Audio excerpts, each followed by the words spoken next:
కల్తీ పాలు. కాలకోట విషంలాగా ఇది పాలకోట విషం. నగరంలోనూ తరచూ కల్తీ పాల సంఘటనలు చూస్తున్నాం. ప్రజారోగ్యానికి తీవ్రమైన ముప్పు. అప్రమత్తత చాలా అవసరం. ఆకలి తీర్చి పోషకాలు అందించే పాలు కాలకోట విషంగా మారుతున్నాయి. కల్తీ పాలు సరఫరా చేస్తూ కొందరు స్వార్థపరులు పిల్లలు ప్రజలు ప్రాణాలతో చెలగాటమాడుతున్నారు. కొందరు స్వార్థపరులు ప్రజలు చిన్నపిల్లల ప్రాణాలతో చెలగాటం ఆడుతున్నారు. తాజాగా రాజమండ్రిలో కల్తీ పాలు ఘటన కలకలం రేపిన విషయం మనందరికీ తెలిసిందే. నగరంలోనూ కల్తీ పాలు, కల్తీ పెరుగు, కల్తీ పన్నీర్ ముఠాలు ఆగడాలు తరచూ బయటపడుతుండడంతో చాలా ఆందోళన రేకెత్తిస్తుంది. చిన్నపిల్లల నుంచి పెద్దల వరకు నిత్యం తాగే పాలు కల్తీలు జరుగుతూ ఉండడంతో ప్రజారోగ్యం గాలిలో దీపంలా మారుతోంది. నగరంలో ఈ తరహా మోసాలపై అధికారులు మరింత దృష్టి సారించవలసిన అవసరం ఉంది. పాల పరిమాణం పెంచడానికి ఎక్కువ మంది నీళ్లు కలుపుతూ ఉంటారు.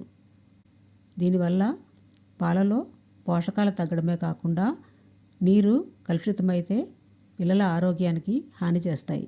పాలలో నురగ ఎక్కువగా వచ్చేలా డిటర్జెంట్లు కలుపుతారు. ఈ పాలు తాగితే పేగు సమస్యలు తప్పవు. పాలల్లో తెల్లదనం పెంచడానికి యూరియా కలుపుతారు. ఈ పాలతో మూత్రపిండాలు దెబ్బతినే అవకాశం ఉంది. పాలు చెడిపోకుండా హైడ్రోజన్ పెరాక్సైడ్ సైతం కలుపుతారు. వీటి వల్ల జీర్ణకోశ సమస్యలు, పేగువాపు వస్తుంది.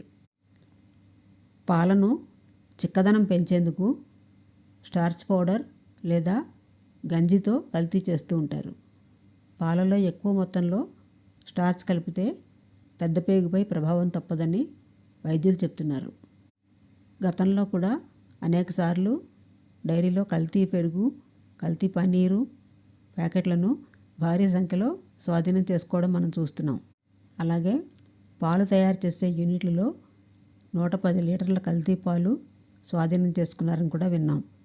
ఆ యజమానుల్ని అరెస్ట్ చేశారు. మరో డైరీలో కల్తీ పాలు, పన్నీరు, బట్టర్ స్వాధీనం చేసుకొని యూనిట్ బాధ్యులను అరెస్ట్ చేశారు. ఘటనలు జరిగిన సందర్భంలో అధికారులు హడావుడి చేసి తర్వాత దాని గురించి పట్టించుకోవట్లేదు. దీంతో పరిస్థితి మళ్ళీ మొదటికొస్తోంది. కల్తీ యూనిట్లు ఇప్పటికీ నడుస్తున్నాయి. అధికారులు దృష్టి పెడితే కల్తీ పాల గుట్టు రట్టు అయ్యే అవకాశం ఉంది. మరి కల్తీ పాలని గుర్తించాలంటే కొన్ని పద్ధతులు ఉన్నాయి. ఇప్పుడు అవేంటో చూద్దాం. ఇంట్లోనే కల్తీ పాలను గుర్తించవచ్చు. కల్తీ గుర్తించాలంటే పాల చుక్కను నూనెపైన ఉపరితలంపై వేసి చూడాలి. స్వచ్ఛమైన పాలు నెమ్మదిగా కదులుతూ తెల్ల గీతలా మారుతాయి. ఎక్కువ నీరు కలిస్తే పల్లం వైపు వేగంగా ప్రయాణిస్తాయి. లాక్టోమీటర్తో పాల స్వచ్ఛతను పరీక్షించవచ్చు. డిటర్జెంట్ కల్తీని గుర్తించేందుకు పాలను ఓ సీసాలో తీసుకొని బాగా కుదిపితే దట్టమైన నురుగు వస్తే కల్తీ జరిగినట్లు అనుమానించాలి. అలాగే పాలలో స్టార్చ్, పిండి కల్తీ చేసినట్లు తెలియాలంటే కొద్దిగా పాలు పాత్రలోకి తీసుకొని అందులో 2-3 చుక్కలు అయోడిన్ ద్రావణాన్ని వేయాలి.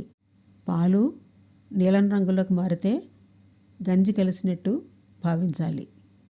పాలలో కొంచెం పసుపు కలిపి ఎర్ర లిట్మస్ పేపర్ను ఉంచితే నీలం రంగులోకి మారితే యూరియా కలిసినట్టు.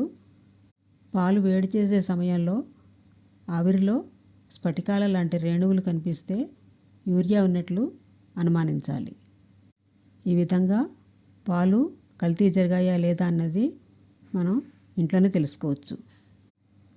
ఈ వీడియోపై మీ అభిప్రాయాలను కామెంట్ల రూపంలో తెలియజేయండి. ఇలాంటి మరిన్ని వీడియోల కోసం నా ఛానల్ని సబ్స్క్రైబ్ చేసుకోండి. నా ఛానల్లోని వీడియోలన్నీ మీకు కనిపిస్తాయి. వీడియో నచ్చితే లైక్ చేయండి, సబ్స్క్రైబ్ చేయండి, షేర్ చేయండి, కామెంట్ చేయండి.